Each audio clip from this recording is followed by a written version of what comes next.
თქმა უნდა. თავარია ყველამ იპოვოს ის გზა, რაც მის სხეულსა და მდგომარეობას ყველაზე მეტად შეეფერება და ამაში არანაირი წინააღმდეგობა არ არსებობს.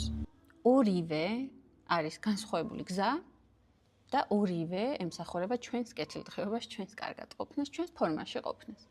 მაგრამ თუ კი ვინმეს უფრო ინტენსიური დატვირთვა სურს, ან ინტენსიური ცხიმის წვა, უფრო მეტად კუნთის ზრდა და ფორმირება, ფიტნესი არის ძალიან კარგი არჩევანი. მივესალმები. იოგა სრულიად სხვა მიმართულებას გვთავაზობს. ის სხეულთან ერთად მუშაობს გონებაზე, სუნთქვაზე, შინაგან ჰარმონიასა და სტაბილურობაზე.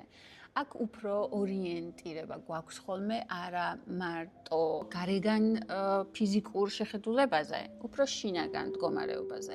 რამოდენიმე წელი ფიტნესით ვიყავი დაკავებული, ანუ იმდენად მომწონდა, რომ ფიტნეს ინსტრუქტორის კურსის გავლასაც კი ვაპირებდი, ჰობად რომ ექცია.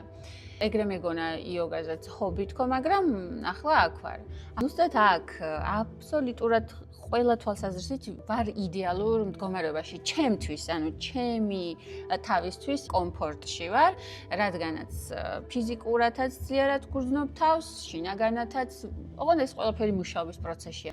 ამიტომაც ავირჩიე ალბათ აშტანგა იოგა, იმიტომ რომ აშტანგა იოგა დამერწმუნდა საკმაოდ დატვირთულია ფიზიკურად, საკმაოდ ძალას მოითხოვს. ამიტომაც ვამბობ, გააჩნია ადამიანს და ინდივიდუალურ მოსაზრებას და ინდივიდუალურ ცხოვრებისეულ გზას, რას ირჩევს მისი თავისთვის.